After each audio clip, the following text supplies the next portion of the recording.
Eh bien, bonjour tout le monde. Bienvenue à la vraie première édition du 17-20. La semaine dernière, des problèmes techniques nous ont empêché d'enregistrer la première émission. En compagnie de mon collègue et co-animateur Anthony Dupuis. Salut, va bien, Anthony? Ben, très bien. Et toi-même, William? Toujours en forme quand on parle de football. Toujours. Ça a commencé pour vrai du côté des rangs collégiaux cette semaine. Donc, ce sera on débute immédiatement. Je t'envoie tout de suite sur le botté d'envoi. Pas de tirage au sort, rien. On y On va. s'en va. On y va. Full pin. Avec tout seigneur, tout honneur. La division 1. Je vois ça. Là. CNDF contre les Villosons à les Villosons. Wow! Quel Wow! match! Wow! 92 points, victoire du CNDF, 51-41. Combien, est-ce qu'il y a eu des placements dans ce match-là, Anthony? Écoute, il y en a quand même eu, mais il n'y en a pas eu beaucoup. Écoute, moi, ce que je peux te dire, c'est que ça a été tout un match offensif. Quel match! Comme tu dis, C'est 92 vrai. points. Incroyable de marquer 51 points et 41 points. Ça, selon moi, c'était le match de la semaine à ce point-là. Hey, ça part fort, ça, c'était le premier match en plus du week-end. C'était vendredi à 19h30. Ça part en Comment force. partir une saison de football? Écoute, c'est à peu près l'équivalent du match entre les Chiefs et les Rams l'an passé Eh au oui. Thursday Night. Incroyable! Quel match de football! Écoute, tout un match. Écoute, je suis pas mal sûr que les Puis deux nos corps. autres, 41 points, moi, c'est plus ça qui me surprend dans tout ça, là. Ben écoute, moi c'est sûr que si je suis un corps arrière puis je regarde ce match-là, je me dis que mes statistiques sont assez bien avancées pour le restant de la saison. Écoute, c'est pas compliqué quand tu marques 41 points puis que tu perds le match, c'est des matchs que la défensive n'ont pas tenu vraiment leurs promesses, mais quand même au niveau offensif, t'as pas grand-chose à te reprocher là du côté des hommes de Monsieur Bouffard. Puis ensuite par rapport à ça, du côté de Marc-André Dion et du CNDF, clairement mission accomplie. On voudra juste réussir à tenir la défensive plus solide pour les prochains matchs. Parce que je regarde donc les Villosons la semaine prochaine. C'est Limoilou. C'est un match qui va être très intéressant pour les deux formations. Limoilou qui a seulement marqué que 3 points, mais on s'entend. Faut contre André Grasset quand même. Ben Euh, écoute, pour le match contre Grasset et Limoilou, écoute, pas une grande surprise 42 là. à 3.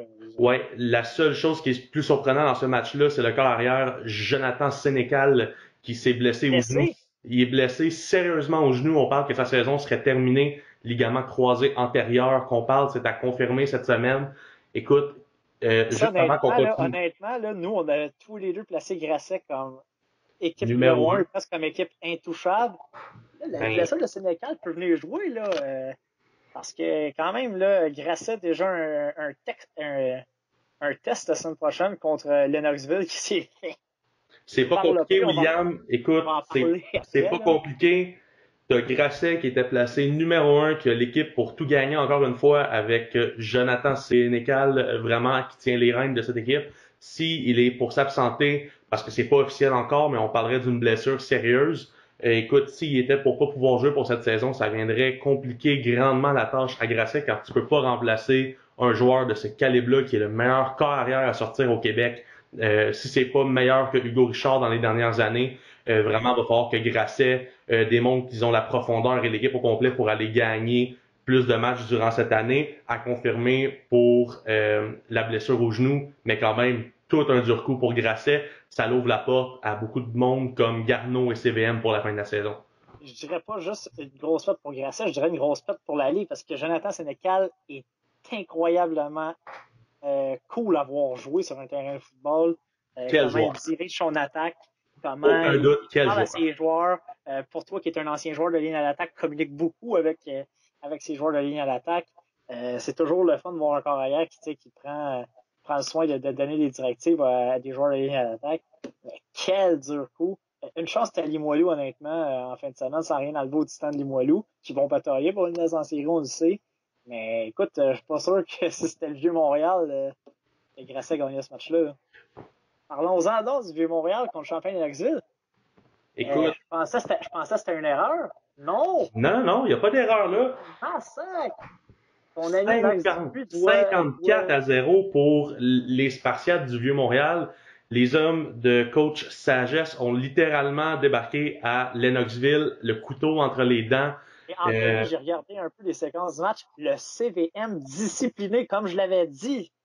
Écoute, incroyable. Qu'est-ce qui se passe avec cette équipe-là? Mais je pourrais autant dire la même chose avec les Cougars. Écoute, ça fait aucun sens. Moi, je m'attendais à une guerre, à un match serré, à une guerre de tranchées, un genre le 54, là, je l'aurais peut-être vu, mais genre un 54-50, un 54-0. La seule chose que moi je peux te dire, William, c'est en tant qu'ancien joueur, quand tu t'en vas jouer à Bishops contre les Cougars de Champlain, de Lennoxville, tu t'attends jamais à un match facile. Tu sais que tu vas avoir tout contre toi à ce moment-là. Puis les hommes des Spartiates sont arrivés là, ont littéralement imposé le ton, ont dominé le match de A à Z. Vraiment que de bonnes choses à tirer pour le CVM et on repart à zéro et on recommence pour les Cougars de Champlain. Écoute, la seule bonne nouvelle pour les Cougars, c'est que je pense qu'ils peuvent pas faire pire. Non, écoute, faut quand même leur donner une chance. Faut quand même dire que le CVM va être une des meilleures équipes cette année, encore une fois. Avec la blessure Sénécal, peut-être que le CVM peut finir premier. Je dis ça comme ça. Écoute, moi, je serais vraiment pas surpris que le CVM termine au premier rang maintenant qu'on connaît la blessure à Jonathan Sénécal. Une chose est sûre, le nouveau coordonnateur défensif des Cougars, un ancien ami à moi, Max Dupuis, va vouloir... Ton ami, parce qu'il a perdu 54-0, c'est ton ancien ami. Écoute, moi, je peux te dire une chose, la défensive des Cougars vont courir pour cette semaine. Ça, c'est sûr et certain. Faudrait quand même pas sortir les Cougars trop rapidement. Avec Jean-François Jonca, avec Max Dupuis aussi qui s'occupe de la défensive. C'est un premier faux pas. Ils vont être de retour. Ils ont encore beaucoup de football à jouer.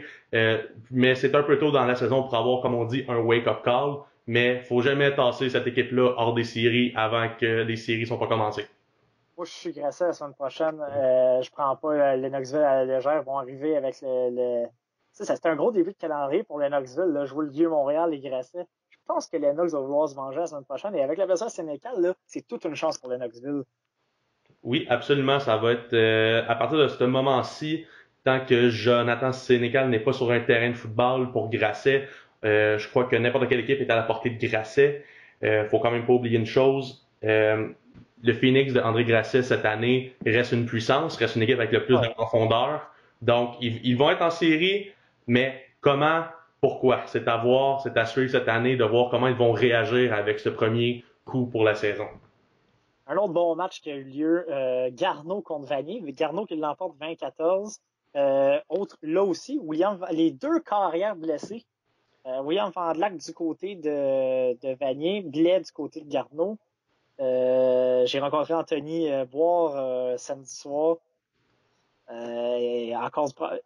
Selon lui, encore du problème d'arbitrage du côté de Québec. On ne rentrera pas dans un débat là-dessus, mais c'est vrai qu'il y a souvent eu des controverses. Mais ça reste que Garneau a joué un excellent match. De tout ce que j'ai entendu. J'ai également vu Richard Boutin du Journal de Québec qui était sur place dire que Garneau avait joué un excellent match. Garneau, c'est une excellente équipe aussi. Là, je suis pas surpris qu'ils aient battu Vanier.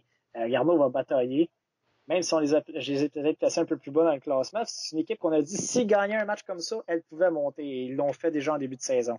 Oh oui, absolument. Ne pas prendre à la légère les hommes de coach Juno. Quand même, finaliste, là, ça lui mérite un peu de respect. Là. Non, écoute, ils vont clairement se battre pour être en série. Puis maintenant, avec la blessure, justement, avec le Phoenix de André Grasset qui est maintenant affaibli, est-ce que ce serait possible que Garneau puisse se battre pour la première place avec les Spartiates du CVM pour le premier rang? Est-ce qu'on se serait trompé à ce point-là dans notre prédiction de début de saison? Écoute, c'est ça la beauté du football. Tout peut arriver, il y a une équipe qui sort. Mais là, j'ai hâte d'avoir Garneau blessé. Est-ce qu'il va être revenu? Ça semblait pas sérieux, mais bon, on va voir. Du côté des Vanier aussi, Vandelac, c'est toute une perte. Ils ont une grosse défensive, les Cheetahs, mais s'ils n'ont pas d'attaque, ils ont marqué que 14 points. Contre une défensive, je dirais pas que je dirais contre la défensive de Garneau qui est bonne, mais qui n'est pas une super puissance de la Division 1. J'ai hâte de voir la semaine prochaine contre Saint-Jean, là, honnêtement. Écoute, c'est sûr que ça, c'est un match c'est un premier match de saison. Il y a beaucoup de choses qui peuvent se passer dans les premiers matchs. Ça peut arriver aussi que dans les prochains matchs, une de ces deux équipes-là explose son adversaire, autant qu'ils peuvent perdre comme les Cougars par 54 points. Donc, c'est les premières semaines de la saison. Ça donne un peu une idée de qui va être en force avec qui pour la saison. Mais avec les blessures, avec les ajustements, on sait jamais ce qui peut arriver. Puis c'est justement, comme tu disais, la beauté du football. Alors, Garneau qui accueille cette semaine Lionel Groux et Vanier accueille Saint-Jean. Donc, pour ces deux équipes-là. Parlant de Saint-Jean, j'étais sur place. Un match, comment dire, très, très défensif. À un moment donné, je me pensais au hockey. C'était 5-2.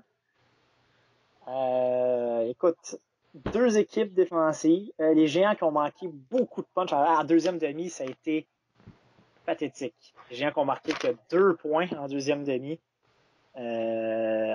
C'est sûr que de mon côté, moi, je m'attendais à ce que Saint-Jean soit capable de mettre au moins une vingtaine de points sur le tableau.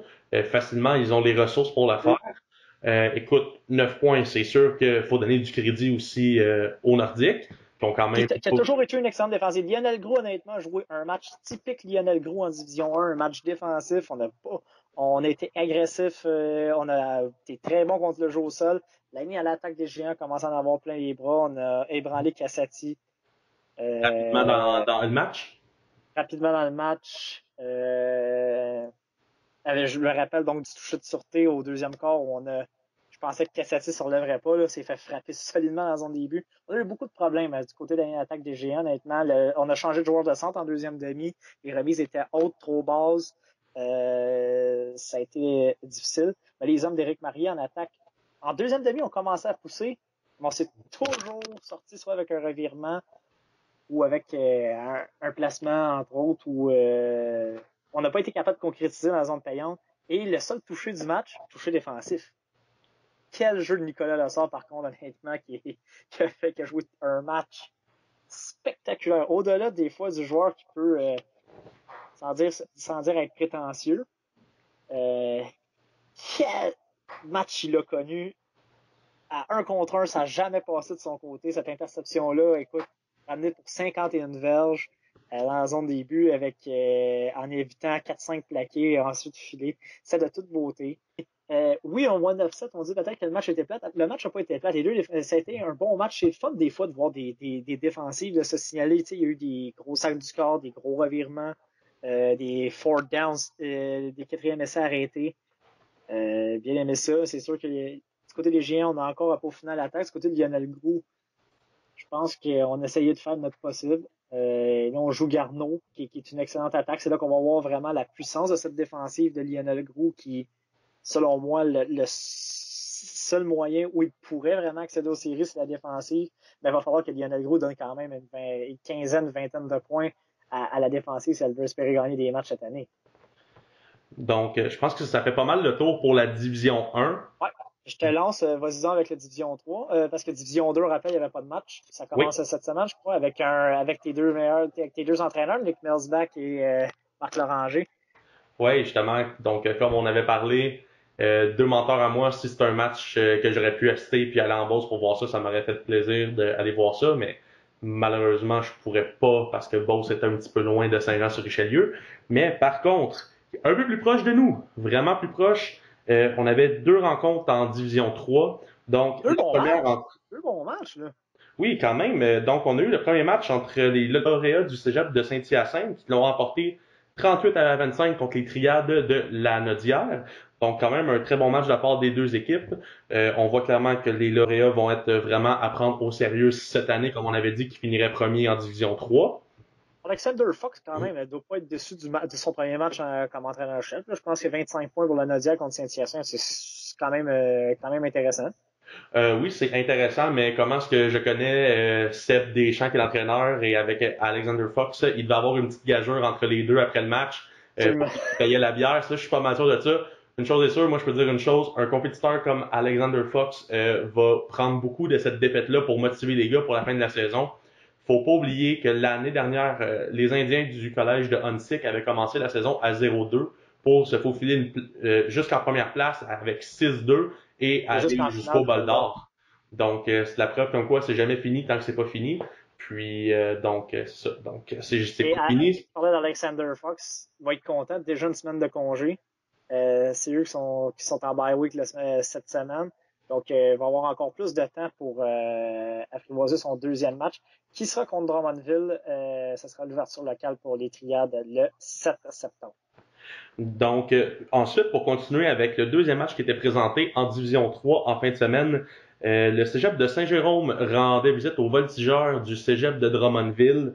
Comme on avait parlé dans nos prédictions d'avant-saison, moi j'avais prédit que Drummondville, et toi aussi d'ailleurs, était pour terminer avant les cheminots du Cégep de Saint-Jérôme. Ouais, Pour que cette prédiction-là se réalise, en connaissant comment la Sud-Ouest est inégale cette année, je pense que c'était un win or die pour les voltigeurs. Et clairement, on est arrivé juste un peu à court. On a perdu 26-17 contre les cheminots.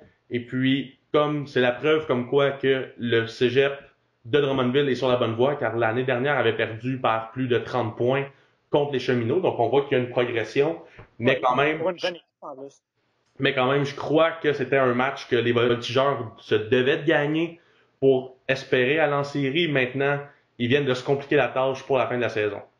Le jeu Shawinigan la semaine prochaine, celle-là, encore autant que Saint-Jérôme, c'est peut-être moins grave. Shawinigan, tu peux pas échapper ça. Là. Non, écoute. Anthony, là, je peux pas croire que si Drummondville échappe ça, ils feront pas les séries cette année. Là. Non, écoute, absolument pas. Moi, ce que je trouve dommage pour la troupe de Patrice Marcoux, c'est qu'ils sont dans la bonne direction et commencent avec à peu près la pire cédule. C'est-à-dire que tes deux premiers matchs, t'as pas le droit à aucune erreur. Et les premières erreurs dans une saison arrivent rarement à la dernière semaine. Donc, si on fait la suite qui est logique, c'est un calendrier qui est difficile parce qu'ensuite, les voltigeurs vont aller gagner à Shawinigan en fin de semaine prochaine. Puis ensuite de ça, doivent espérer réussir à sortir un lapin de leur chapeau pour aller battre Huntsic, les Triades ou Saint-Hyacinthe. Ça va être difficile, c'est pas donné. Écoute, ils sont capables, mais ça va prendre une équipe en santé, ça va prendre des entraîneurs aguerris, ça va prendre de tout. Absolument, pour Saint-Jérôme, c'est une grosse victoire pour eux aussi. Soudainement, ils peuvent croire au top 4 s'ils sont capables de battre une équipe comme la Nausière ou Champlain. Donc, ça va être intéressant, là, déjà. On a un bon début de saison, des choses très intéressantes dès le départ en division 3 du côté du collégial. Donc, ça a été deux bons matchs. Là. Il n'y a pas eu des 54-0, 44-3. 38-25, 26-17, des belles choses. Donc ça conclut pour la Sud-Ouest. Maintenant, si on va dans la section nord-est de la division 3, on avait deux matchs, en fait un match, puisque, comme vous savez, suite au scandale des initiations au Cégep de Jonquière, les Gaillards avaient 23 joueurs de suspendus, donc n'avaient pas le nombre suffisant pour présenter de joueurs. Donc, ont perdu 6-0, un forfait face aux Gaulois de la Pocatière. Donc, en théorie, la première défaite en 3 ans pour le programme des Gaillards. Donc, c'est vraiment pas les entraîneurs qui sont à blâmer, c'est vraiment les joueurs. Vraiment, c'est la première fois que je pense qu'on pourrait dire en tant que coach, c'est la faute des joueurs si on a perdu ce match-là. Oh, absolument, c'est sûr. Ça a été une crampe au cerveau monumental, je pense. Sans dire que c'était quelque chose de grave, c'est juste qu'il faut se protéger. Tu représentes une institution scolaire, un cégep là, qui est en plus très bien réputé, celui de Jonquière. D'ailleurs, pour moi, un gars qui était en communication, c'est un endroit où j'ai songé à aller. Mais bon. Une chose qui est importante de quand même dire, William, c'est oui, les gars se sont fait prendre pour un geste stupide. Moi, j'en pense que les gars avaient du fun, que c'était stupide, que ça méritait une claque sur les doigts. Un match de suspension, c'est correct. Parce que je pense pas que c'était grave au point comme McGill, il y a une dizaine d'années, de suspendre le programme pour la saison. Par contre, faut quand même pas oublier qu'il y a des gars mineurs de 17 ans qui sont tout nus dans le stationnement du cégep. C'est quand même des mineurs. Faut quand même pas oublier ça. Par la loi, c'est illégal, c'est pas tolérable. Donc, un manque de jugement total de la part des jeunes. Je pense que moi, la seule chose que j'espère, c'est que cet incident-là va ouvrir les yeux à des vétérans qui vont faire attention pour les prochaines années de pas répéter ce même genre d'erreur.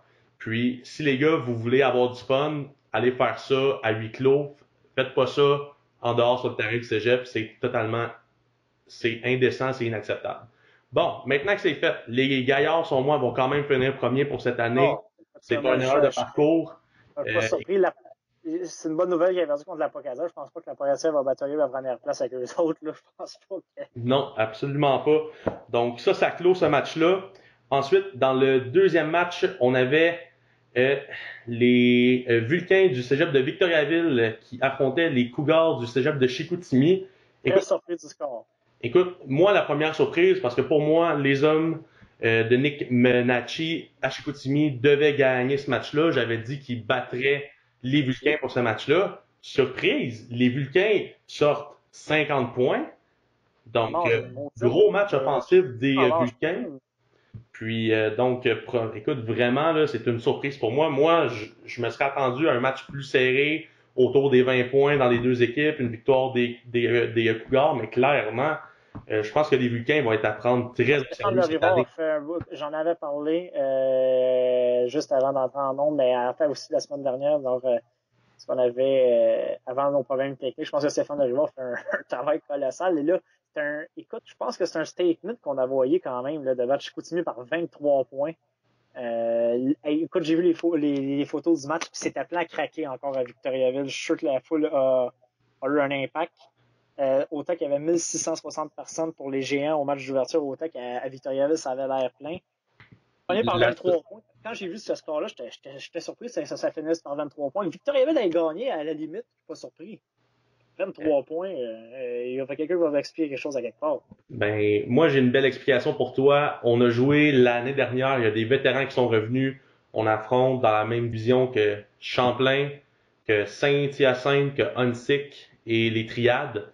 Donc, quand tu passes de la division sud-ouest, que tu arrives dans la nord-est, qui est une division qui, selon moi, à part les Gaillards, est une division plus faible dans le overall. Donc, tu viens de passer d'une division que t'es pas sûr de faire les séries, t'as toujours des bonnes équipes contre toi, t'arrives dans cette division-là, t'as des matchs plus faciles à t'apporter. Écoute, clairement, c'est une équipe de D2 qui s'est présentée à Chicoutimi pour battre les Cougars. Écoute, selon moi, les Vulcains pourraient, pour un score comme ça, qui est similaire à ce que Jonquière faisait l'an dernier, sans faire une règle de 3 pour faire des prédictions, est-ce que les Vulcains pourraient causer de la surprise et, avec la défaite des Gaillards à la fin de la saison, se faufiler en première place du classement pour la Nord-Est? Et ce qui est intéressant, c'est que ils s'affrontent samedi 13h à Jonquière, Victoriaville-Jonquière déjà. On va avoir une petite idée déjà. Là. Je pense que Victoriaville va arriver gonflé à bloc. Jonquière va arriver aussi très confiant en voulant dire qu'on a déjà une défaite là, qui est un peu par leur faute. Écoute, moi, je serais prêt, William, à mettre un petit 2 qu'il y a bien des joueurs à Jonquière qui vont jouer avec des long sleeves. Je pense que oui. Moi, j'ai hâte de voir Victoriaville. Je m'attends pas à un massacre de la part des Gaillards. Honnêtement, je pense que Victoriaville va se présenter là, gonflé à bloc, en disant, hey, écoute, on vient de battre une bonne équipe quand même par 23 points. On a nos chances. Non, écoute, absolument. Puis, ça va être le match de la semaine à surveiller, absolument. Parce que ça va régler beaucoup de choses, justement, dans la Nord-Est. Parce que, est-ce que tu imagines, c'est des Vulcains avec un match pré-saison déjà, un match d'avance sur les Gaillards, parce que les Gaillards ont fait un match de pré-saison contre les volontaires du cégep de Sherbrooke. Mais ça fait longtemps. Puis là, on a eu tout le scandale, l'histoire. Est-ce que l'équipe est shakée? Est-ce que tout le monde est remis en place? Écoute, ça va être tout un match de football. On va voir comment Jonquière va réagir, honnêtement. Oui, à voir. Donc, ça conclut notre tour d'horizon pour le collégial. Maintenant, est-ce qu'on prend un petit 2 minutes pour parler du U-Sports? Écoute, Carabin, Steniers. Écoute, les Steniers, là, je te l'avais dit. Écoute, je pensais pas comme ça. T'as un seul touché contre Montréal. J'étais sûr que les Carabins étaient pour planter, comme l'an dernier, les Stingers par 60 points. Moi, je me disais, premier match de la saison, oh, ça va finir quelque chose comme 35-3, 35-7 si les Stingers pouvaient mettre un touché durant ce match-là. Quel match défensif! Absolument. Écoute, et des dires de ce que j'ai vu, c'est qu'on aurait brassé Dimitri Morin qui aurait commencé à perdre son sang-froid dans ce match-là. J'ai pas vu vraiment le match, donc je veux pas analyser, c'est des oui-dire que j'entends. Mais c'est sûr que pour un corps arrière qui commence à se faire brasser. La défensive des Steniers a été excellente. C'est sûr que si ton corps arrière en début de match se fait frapper rapidement, puis il commence à pas être de bonne humeur, ça pourrait commencer à influencer un petit peu sur son jeu aussi. Absolument. Et sur l'allure du match aussi, je pense que coach Machiocho va parler à Dimitri. Si vraiment ça s'est pas. Selon moi, c'est déjà fait. Ça s'est fait d'après moi dans le bureau après le match. Mais Écoute, écoute, moi est-ce j'ai une que question pour toi, Will. Est-ce qu'entre toi et moi, si on aurait eu un problème avec un joueur comme ça, je pense qu'on n'aurait pas attendu au bureau après la game. Ça serait réglé sur le sideline assez vite pour qu'on continue oui, et qu'on passe à autre chose. je pense que coach Machiocho est assez, assez Ah, en plus d'expérience que nous pour le savoir comment faire. Là. aucun doute là-dessus. Puis pour Concordia, honnêtement, j'ai parlé à Alex Surprenant, j'ai rencontré Alex samedi, je l'ai vu sur Facebook. Il semble quand même content. Tu sais, le résultat pour eux, c'est une victoire morale en début de saison de perdre par un seul touché contre les Carabins. Je pense que c'est bon pour la suite, je pense que c'est bon pour la vibe des gars. Je pense que Concordia va dire hey, écoute, finalement, on est peut-être capable de compétitionner plus qu'on pense avec les deux grosses puissances de la Ligue. Puis on va peut-être avoir un calendrier ou sport intéressant finalement au Québec. Hey, écoute, s'il fallait que Concordia vienne chambouler le 1 Ah, et 2 de Laval et des Carabins bon. depuis je sais pas combien d'années, écoute, ça serait quelque chose. Dans un autre ordre d'idées, le Ouais, est-ce qu'il y a match, du monde qui a commencé à être nerveux à Québec? Est-ce qu'il y avait du monde nerveux au premier quart à Québec? écoute, moi j'y croyais au premier quart. Écoute, un ancien quart du CEM, Anthony Robichaud, qui faisait son premier départ en carrière dans le U-Sport. Le meilleur cégep du Québec, j'aimerais le mentionner. Puis, écoute, moi, je regardais le match, tu checkais le match, puis on se textait durant ce match-là. Ouais. Puis, rapidement, la première séquence, le vert et or a commencé à sa ligne de 8. Puis là, le jeune arrive contre la meilleure défensive au pays. Si c'est pas celle des Carabins, c'est la deuxième. Écoute, il a drivé le terrain, back-à-back, 2 séries de suite, des petites passes, pas de gros jeu, il a étiré le jeu. Écoute, comme un vétéran, comme Hugo Richard faisait. Il a lancé sa première passe incomplète au début du deuxième quart, je pense, si je m'abuse. Écoute, quel match? Je veux dire, comment? Écoute, nous, on écoutait ça, puis si c'était pas des deux placements qui ont été Ah, manqués par le botteur du Vert et Or, c'était 13-14 à 0 au après premier un quart. quart contre Laval. Mais À Laval. à Laval, mais qu'est-ce? Oh, Écoute, Peps. puis écoute, moi, ce que je peux te dire, c'est que le score ne reflète pas le match parce que Non, absolument pas. moi, selon moi, le Vert et Or a perdu ce match-là. Le Vert et Or n'a pas. Non, Écoute, non. c'est pas le Rouge et Or qui a gagné ce match-là, c'est le Vert et Or qui ensuite a commencé à prendre des pénalités, qui a commencé à mal exécuter. Parce que honnêtement, si on aurait réussi à mettre ce match-là à 20-0 contre le Rouge et Or en début de match, ce soit au premier ou au deuxième quart, écoute, tu viens de shaker le monde du football au complet. Puis Absolument. là, qu'est-ce qui est arrivé? Le Rouge et Or a fait ce que le Rouge et Or fait toujours, a commencé à exécuter, à gagner la bataille du positionnement sur le terrain, faire les plaqués, faire les gros jeux.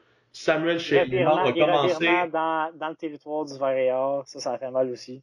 Écoute, Samuel Chénard a commencé parce que là, il était Pour jouer un gros rouillé, il match, était là, nerveux. honnêtement, là, pour jouer un grand match, ça a été joué uniquement sur le sol. Là. Samuel Chénard, moi, m'a pas impressionné dans ce match-là. Mais écoute, c'est quand même lui qui a dirigé cette attaque-là. Puis je suis d'accord que le jeu au sol a eu un impact dans ce match-là. Mais quand même, de juste penser pendant un instant que rien n'allait pour le Rouge et Or au premier quart et que tout allait pour le Vert et Or, c'est du jamais vu, là, même pour les Carabins. Là. Je pense que même Glenn Constantin était sur le choc de se dire hey, écoute, je rêve-tu, là? Est-ce que c'est l'équipe qui est en reconstruction qui est en train de prendre les devants au premier quart? Ben, écoute, si tu parlais d'une victoire morale pour les Stingers de Concordia, quelle victoire morale de penser à peu près aux 20 premières minutes de ce match-là pour le Vert et Or? Écoute, Ils ont marqué plus de points dans ce match-là qu'ils n'avaient marqué en 2 matchs contre Laval dans le passé. quand même, écoute, je pense qu'on a assisté au début d'un corps arrière exceptionnel pour le Vert et Or. Il va être là pour 4 ans. Moi, j'ai pas peur de le dire, c'est le prochain Jérémy Rock du Oh oui, Varéor. absolument. Puis c'est ce qu'on avait prédit dans l'avant-saison. Puis écoute, moi j'ai mis Sherbrooke en dehors des séries dans Si. dans nos prédictions, mais écoute, est-ce que avec les performances de Concordia et de l'offensive du Varéor, est-ce que McGill a des choses à prouver pour la semaine prochaine? Absolument, c'est sûr. McGill, moi, je suis McGill, j'arrive gonflé à bloc. Là. Écoute, Euh, ça n'a aucun sens de penser comment est-ce qu'on a des choses à penser après une semaine de football. Parce que là, McGill, Concordia et Sherbrooke viennent de faire peur à quelques équipes, honnêtement. Écoute, nous, on checkait pour le U-Sports, on se disait, c'est Montréal, Laval, puis après ça, tu tires au dé, puis ça dépendra de qui finira où. Mais écoute, là, on a le match de vendredi après-midi. McGill reçoit les Stingers de Concordia. Il y a pas mal de chances que j'écoute ce match-là. Hâte de voir ça. Ça va être Je suis deux curieux. gros matchs. Écoute, je suis vraiment curieux, j'ai hâte de voir ça. Et à suivre cette année, ça pourrait être plus intéressant qu'on le pense pour le U-Sport. C'est pas donné. Absolument. Donc, on va faire une petite pause et puis on revient avec notre blitz avec entre autres du senior et du junior. Ça va être très intéressant. Donc, alors on est de retour au podcast le 17-20 avec notre segment blitz parce qu'on va en parler, Anthony, de ce football-là. C'est très important et c'est du beau football à voir. Le senior et le junior, on commence avec le junior. Il y avait un match entre les Packers et les Raiders. Oui, exactement, William. Donc, pour ceux qui ne savent pas, la Ligue de football junior du Québec, dans le fond, c'est une ligue à 5 équipes. Juste pour présenter, c'est composé des Packers de Greenfield Park, les Bulldogs de la Rive-Nord ou Laval, aussi les Raiders de Châteauguay, les Junior Raiders de Ottawa, et pour finir, l'équipe d'expansion de cette année qui se rajoute, le Bataillon de Québec. Donc, c'est une ligue à 5 équipes avec de très bons joueurs de football. Donc, souvent, c'est des joueurs qui arrivent justement du U-Sport ou des gars qui ont fait un DEP, des choses comme ça. Donc, il y a quand même du très bon football qui se joue. C'est sûr que la grosse différence avec le U-Sport, je te dirais, c'est la profondeur. Donc, une fois ceci expliqué, les résultats en fin de semaine, les Packers ont battu les Raiders de Châteauguay par la marque de 39-19. Quand même une surprise à ce niveau-là parce que les Raiders, à chaque année, sont une force dans cette ligue-là. Donc, moi, je m'attendais à un match 20 plus points d'écart quand même, ouais, c'est ça, c'est 3 possessions, là. Ben, c'est quand même par 20 points. Écoute, moi, je te dirais que je m'attendais peut-être à un match vraiment plus serré. Puis, je pense que les Packers viennent de set le ton pour être les meneurs dans cette ligue-là pour la prochaine année. Dans un deuxième match, on avait les Bulldogs qui jouaient contre le Bataillon de Québec qui jouait son premier match de son histoire à Québec. Et puis, touché. puis écoute, malheureusement pour eux, ils ont perdu 41-2 contre les Bulldogs. Faut pas oublier une chose, vraiment, les trois grosses équipes qui sont installées, c'est les Packers qui anciennement étaient les Junior Bruisers, dont justement je faisais partie. Donc il y a beaucoup de joueurs avec la dissolution justement des Bruisers qui sont allés à Greenfield Park ou se sont allés joindre à d'autres équipes du circuit parce que ça fonctionne quand même avec des releases comme dans le U-Sport si on veut. C'est quand même du football à 3 essais. Donc, le classement, après 2 semaines d'activité, les Packers sont en première place avec une fiche parfaite de 2 victoires, aucune défaite, suivi à double égalité des Bulldogs et des Raiders de Châteauguay avec une victoire, une défaite chacun, suivi en 4e et 5e place des Junior Raiders de Ottawa et du Bataillon de Québec avec aucune victoire et une défaite. Tu parlais des Bruisers qui ont changé de nom, les Packers. Moi, je trouve que c'est une très bonne idée parce que c'est un très beau nom d'équipe, les Packers. Mais ça, je vais. Ouais, c'est à voir de quand est-ce qu'ils vont trouver leur Aaron Rodgers Jr. Ça arrivera jamais. Parlons du senior. À Saint-Jean, quand même une surprise. Moi, j'ai des surprises. J'ai failli aller au match, mais écoute, les Bulldogs, c'est quand même une équipe respectable. 19-10, la victoire des Bulldogs. Peux-tu nous parler un peu du match? Écoute, William, il faut mettre les personnes en contexte. Dans le football senior, écoute, dans la LFS 12, écoute, ça se joue à chaque année entre deux équipes, soit les Huskies de Saint-Jean-sur-Richelieu, la troupe de Marc Rémillard et les Bulldogs de Laval de Patrick Blobensky. Donc, qu'est-ce qui est important à mentionner? À chaque année, ces deux équipes-là finissent 1 et 2 et vont en finale un contre l'autre. Ce sont deux puissances du football senior au Québec. Donc, avec les résultats qu'on a eu en fin de semaine, c'était le match de la semaine. Les Bulldogs qui venaient ici à Saint-Jean affronter les Huskies. Et les Bulldogs ont causé la surprise en battant les Huskies sur leur terrain au stade Alphonse Desjardins par la marque de 19-10. Ensuite, dans les autres matchs, les Panthères de Montréal ont battu les Mercenaires du Saguenay par la marque de 21-12. Et aussi, dans un autre match, le Phoenix de Trois-Rivières a battu les Mustangs de la Naudière par la marque de 42-6. Donc, ce qui nous amène au classement avec une triple égalité en tête. Quand même, le Phoenix de Trois-Rivières qui vient s'inviter avec les Bulldogs et les Huskies.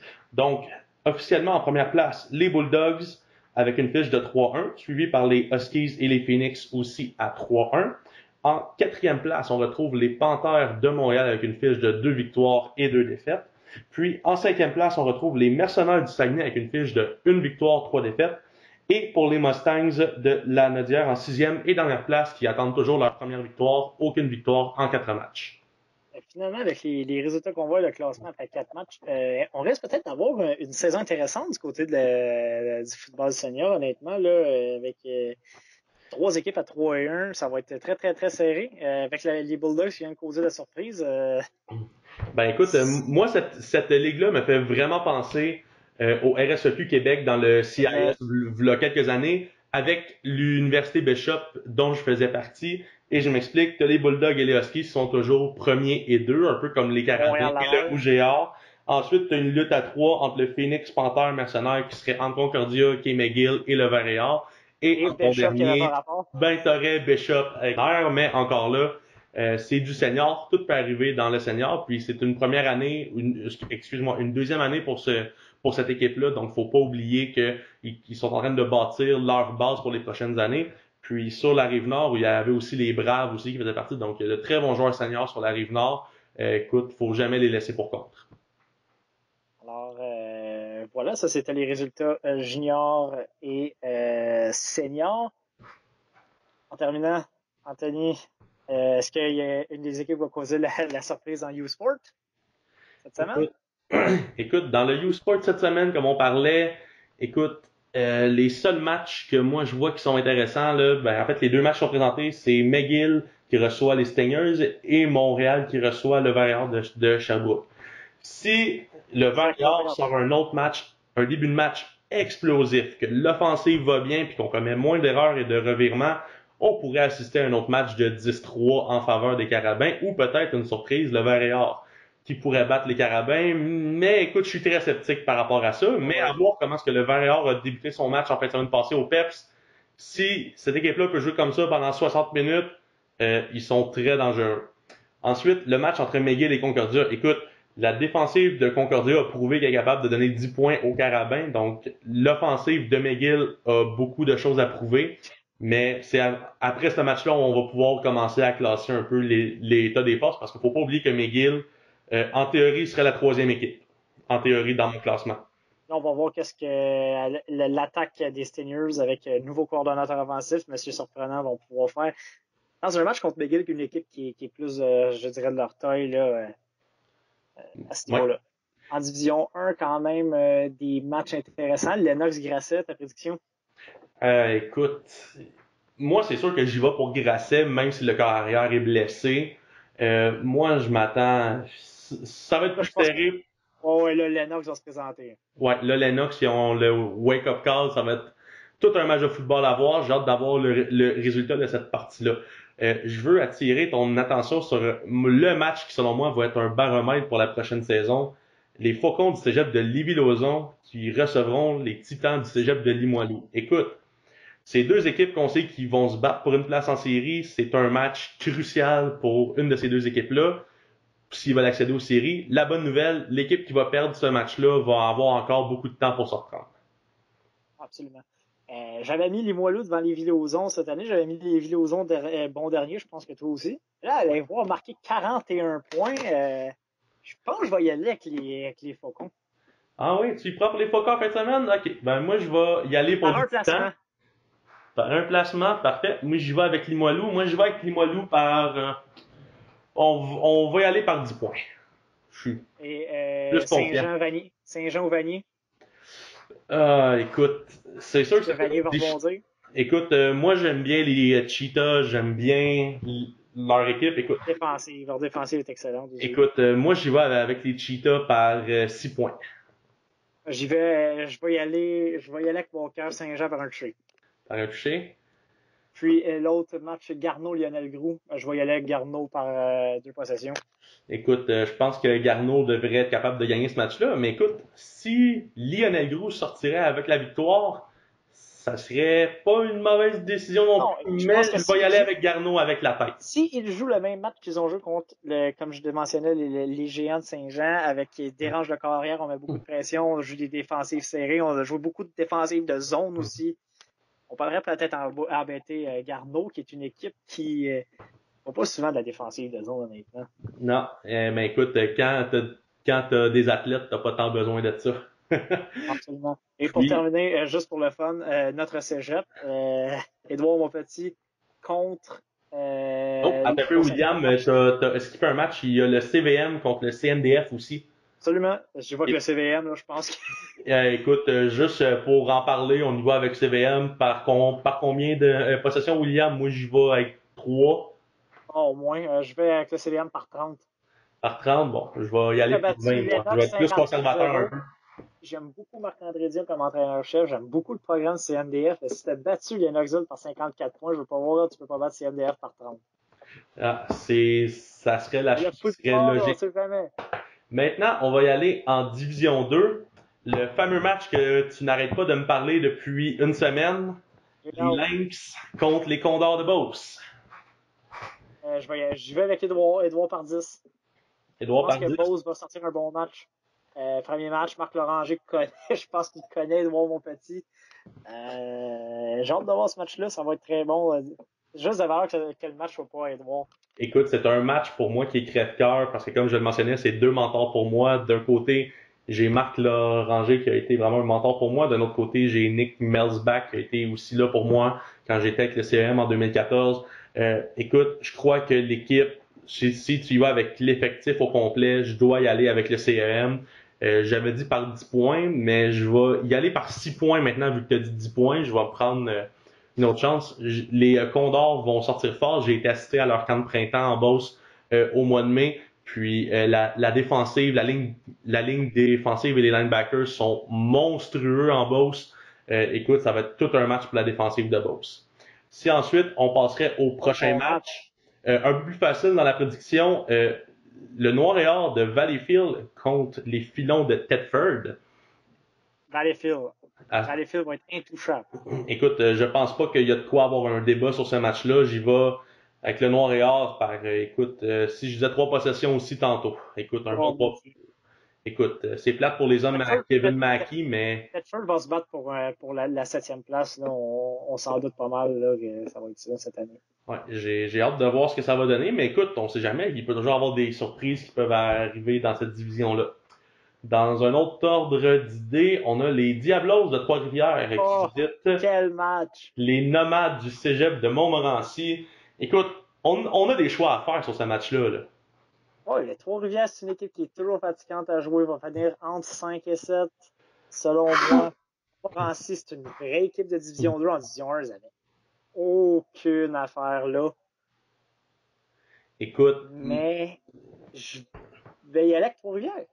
On va aller battre Montmorency chez eux. tu y vas avec Trois-Rivières? Ah, ben là, écoute, moi, je vais aussi pour les Diablos. Moi, j'ai assisté un peu à cette équipe-là durant l'hiver, le recrutement qu'ils ont fait, où ce qu'ils sont rendus en tant que avec la progression de cette équipe-là. Toujours été un bon crâne de football, là, maintenant.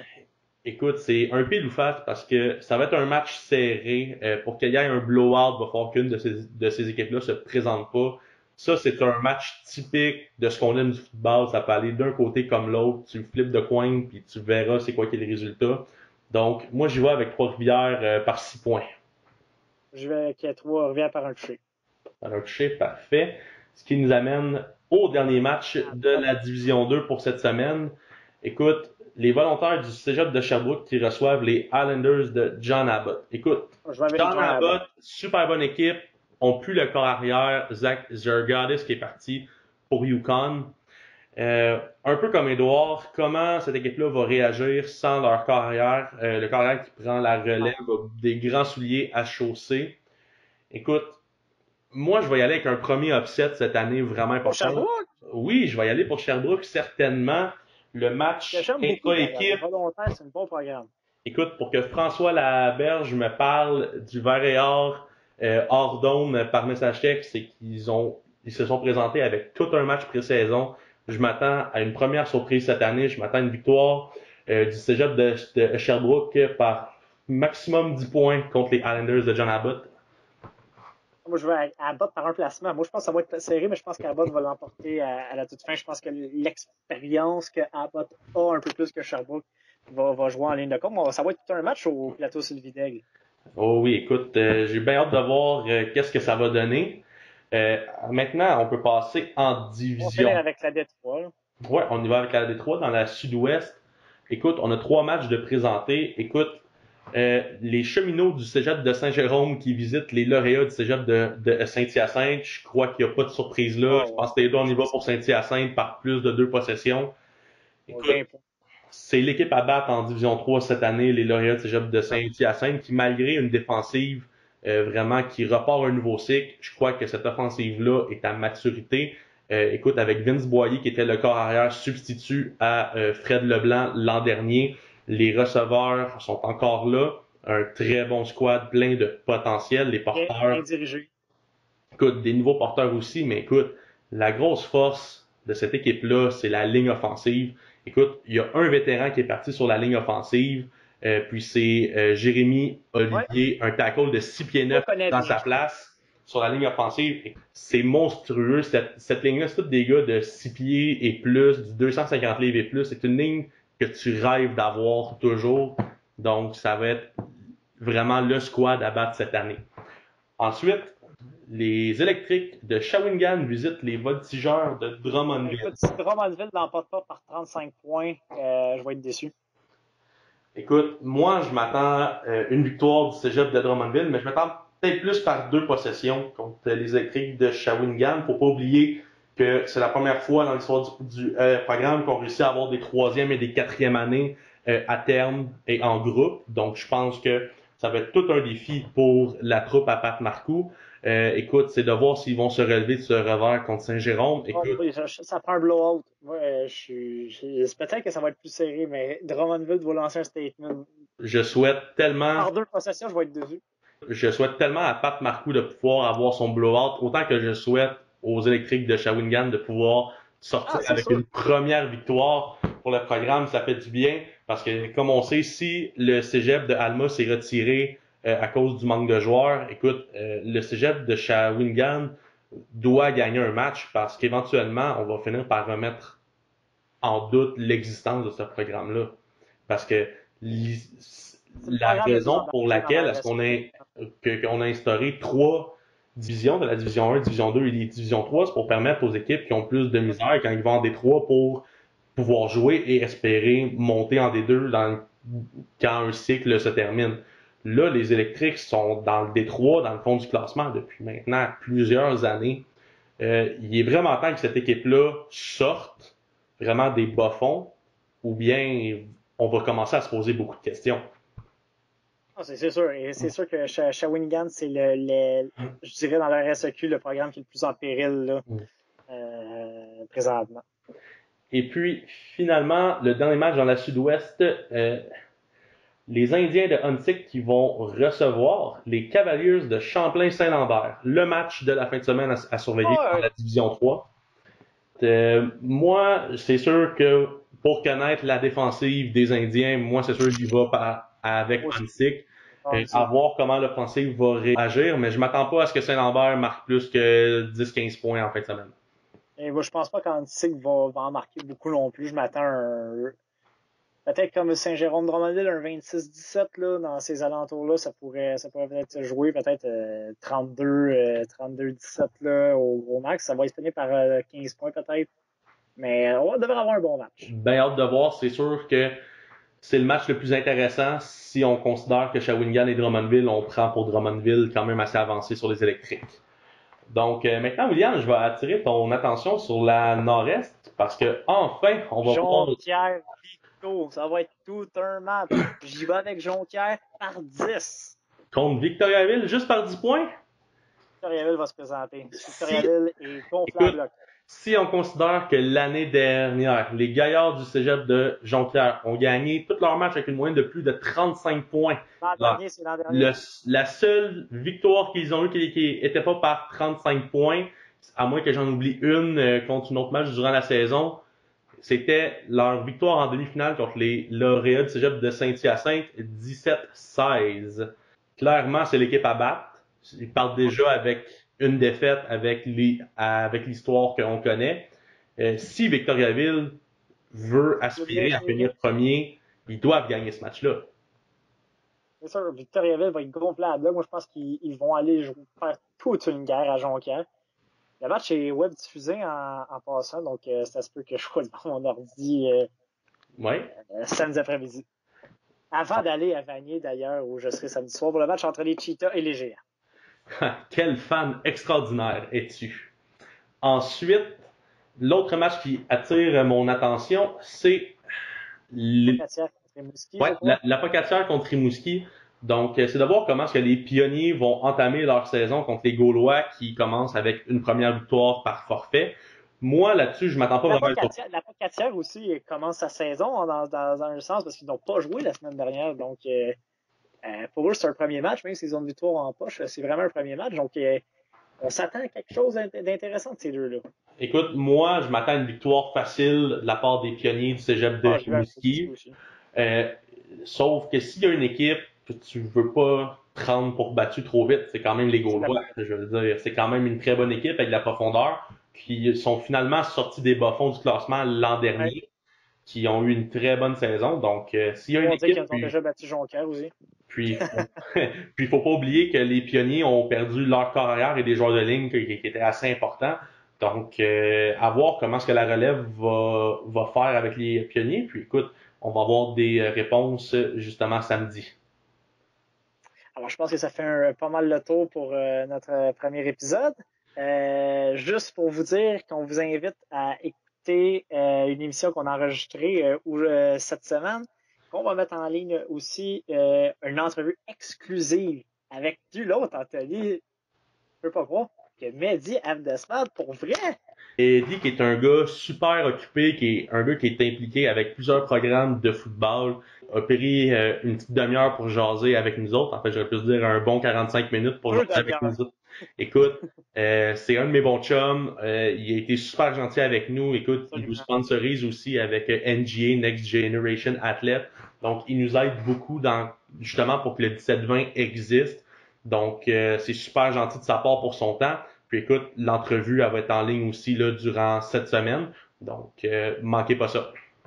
Alors, on vous répète, si vous avez des questions pour nous, vous avez qu'à le faire vous pouvez nous rejoindre par Messenger ou directement sur la page Facebook de le 17-20. Ça va nous faire plaisir d'essayer d'y répondre en ondes dans notre segment sur tout Blitz ou à la fin comme ça. Alors, merci Anthony pour ce premier épisode qui est enfin enregistré. Enfin fait. Merci d'avoir réussi à amener notre commanditaire Mehdi, qui va être un plus pour nous. Et ça se pourrait peut-être qu'il devienne un collaborateur, lui. Je dis ça comme ça. C'est sûr que j'ai pas la masse salariale des Titans, mais écoute, je suis prêt à travailler un petit quelque chose. Alors, merci Anthony, on se revoit la semaine prochaine. Merci William et bonne semaine.